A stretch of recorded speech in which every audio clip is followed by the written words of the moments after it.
નમસ્તે વિદ્યાર્થી મિત્રો, વેદમાતા ટ્યુશન ક્લાસમાંથી હું બિંદુબેન ત્રિવેદી આપ સૌનું સ્વાગત કરું છું. આજરોજ આપણે ધોરણ 8 ગણિત પ્રેક્ટિસ વર્ક સ્વાધ્યાય 3.2 લઈશું. અહીં પહેલો દાખલો છે. અહીં સમાંતર બાજુ ચતુષ્કોણ XYZW આપેલ છે. નીચે આપેલા પ્રશ્નના જવાબ લખો. આ સમાંતર બાજુ ચતુષ્કોણ છે XYZW. આ બંને એના વિકર્ણ છે. સમાંતર બાજુ ચતુષ્કોણની અંદર પહેલાં તમને બાબત જણાવી દઉં. સામસામેની બાજુઓ સમાન હોય. આ બે XW અને YZ સમાન હોય એટલે XY બરાબર WZ થાય અને YZ બરાબર XW થશે. તો અહીં XY બરાબર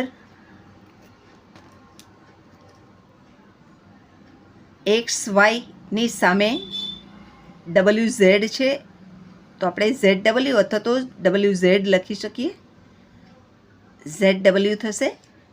ત્યારબાદ YZની સામેની બાજુ XW છે એટલે એના બરાબર YZ બરાબર XW. હવે XY ને સમાંતર, આ બંને સમાંતર હોય, સામસામેની બાજુઓ સમાંતર હોય, આ બે બાજુઓ સમાંતર હોય તો આપણે XY ને સમાંતર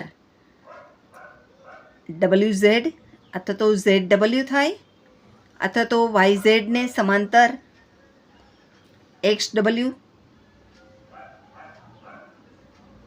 થશે. હવે માપ ખૂણો WXY એટલે કે આ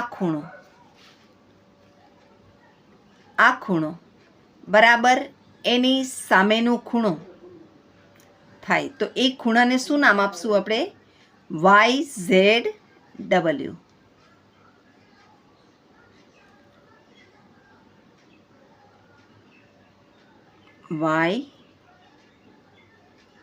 YZW બરાબર માપ ખૂણો YZW થાય. મેં હમણાં જ કહ્યું તમને સામસામેના ખૂણા સરખા હોય, સામસામેની બાજુ સરખી હોય અને પાસેના ખૂણાનો સરવાળો 180 થતો હોય.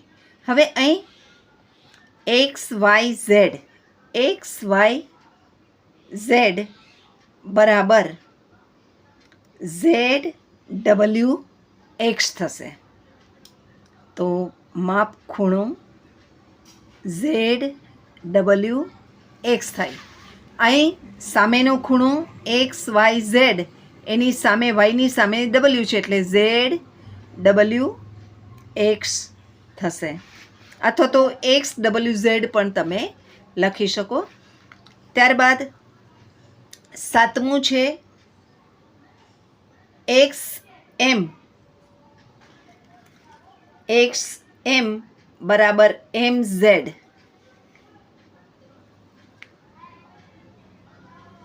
એ જ રીતે YM, આનું માપ બરાબર આ માપ થશે એટલે MW અથવા તો WM તમે MW. હવે આ બંને ZWX અને WXY ખૂણા છે એટલે કે અહીં W અને X આ બે ખૂણા છે એનો સરવાળો આપ્યો છે તો 180 થશે. અહીં પણ X અને Y પાસેના ખૂણા છે. આ વચલો ખૂણો આપણે જોઈએ, અહીંયા જ ખૂણો બનતો હોય એટલે X અને Y પાસેના ખૂણા છે એટલે બંને ખૂણાનો સરવાળો 180 થાય. Y ને Z પણ પાસેના ખૂણા છે એટલે એનો સરવાળો પણ 180 થશે. ત્યારબાદ અહીં YZW અને ZWX એટલે Z અને W પણ પાસેના ખૂણા છે એટલે પાસેના ખૂણાનો સરવાળો હંમેશા 180 થશે.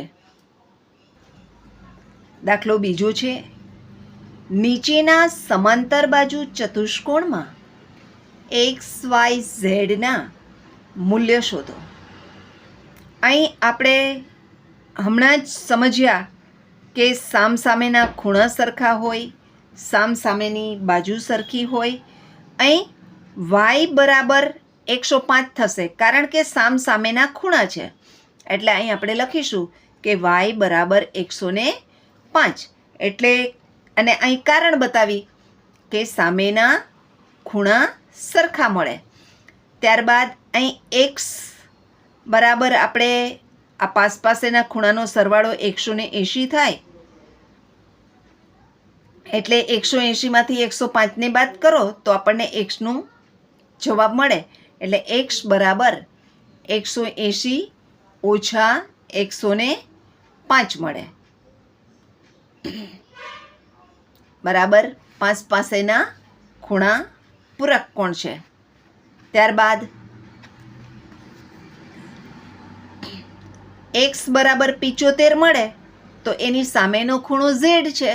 તો z બરાબર પણ 75 થાય કારણ સામસામેના ખૂણા સરખા. ત્યારબાદ બીજું લઈએ. બીજું પણ એ જ રીતે છે કે અહીં y બરાબર 65 અને 180માંથી 65 બાદ કરીએ એટલે આપણને 115 મળે છે. કારણ કે 5 પાસેના ખૂણા છે એ એકબીજાના પૂરક કોણ છે.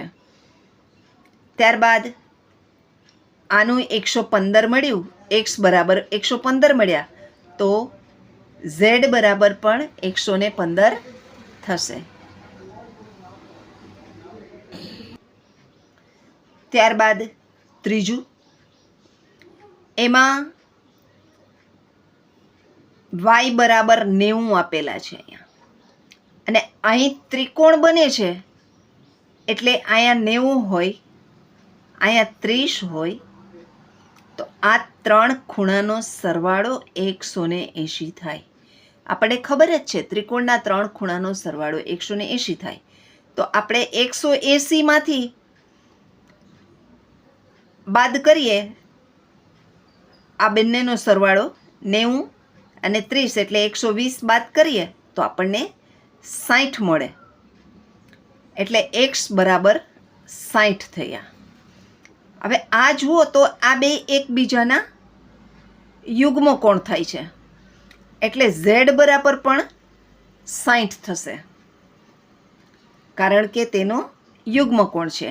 અને આ y બરાબર અહીં 90 કારણ કે કાટખૂણે દુભાગે છે. બરાબર. ત્યારબાદ ચોથું 120 અને આ સામેનો ખૂણો y છે તો y બરાબર જ પહેલાં આપણે લખી નાખીએ y બરાબર 120 થાય. ત્યારબાદ z અને x લઈએ તો અહીં પણ ત્રિકોણ 180માંથી 120 જાય તો 60માંથી 30 કાઢવાના તો આપણને 30° મળશે.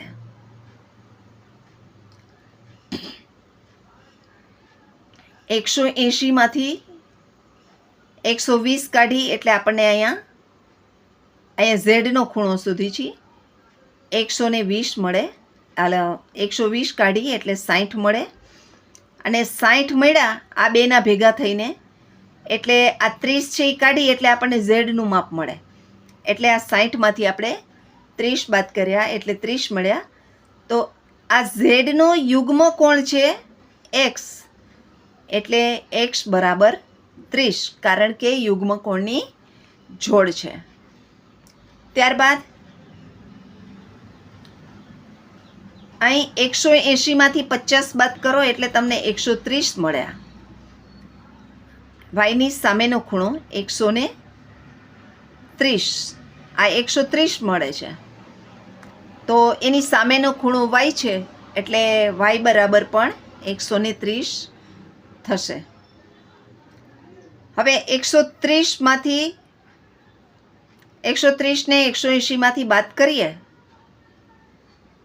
તો z બરાબર 20 મળે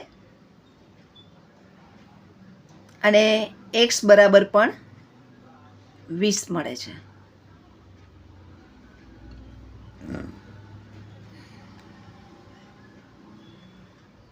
ત્યારબાદ છઠ્ઠો દાખલો. અહીં 110 છે, સામેનો ખૂણો 110 જ થાય અને અહીં x અને z ના માપ સરખા જ હોય એટલે કે 70 છે. 180માંથી 10 કાઢી તો 70 મળે. તો x અને y, x અને z બરાબર 70 મળે છે. સમજાય છે ને મિત્રો? શું ચતુષ્કોણ PQRS એ સમાંતર બાજુ ચતુષ્કોણ હોઈ શકે? એમાં પહેલો પ્રશ્ન છે, જો ચતુષ્કોણ PQRSમાં માત્ર PQ અને RS જ સમાંતર હોય તો ભાઈ આવું તો ન બને ક્યારેય. સમાંતર બાજુ ચતુષ્કોણમાં બધી સામસામેની બાજુ સમાંતર હોય. અહીં PQ અને RS અને QR અને PS બંને સમાન બરાબર હોય, બંનેના માપ સરખા હોય તો આ સમાંતર બાજુ ચતુષ્કોણ હોઈ શકે નહીં. એટલે માટે ના. જો PQRSમાં માત્ર PS અને QR એ જ સમાંતર હોઈ શકે હોય તો સમાંતર બાજુ ચતુષ્કોણ હોઈ શકે. માત્ર છે, ફક્ત આ માત્ર છે એટલે ના હોઈ શકે. ના. આમાં પણ એવું છે, સામસામેના ખૂણા બે જોડ મળે તો એ બંને સામસામેના ખૂણાની જોડ સરખી હોવી જોઈએ. અહીંયા તો એમ કીધું છે એક જ જોડ સરખી મળે તો માટે આ પણ ના હોઈ શકે. ત્યારબાદ PQRSમાં ખૂણો P અને ખૂણો Q પૂરક કોણ હોય તો અહીં પણ માત્ર જ લખ્યું છે. દરેક પાસેના ખૂણા અહીં 180 થાય એટલે કે એકબીજાના પૂરક કોણ થાય માટે ના હોઈ શકે. અને પાંચમામાં પણ માત્ર PR અને QS દુભાગે તો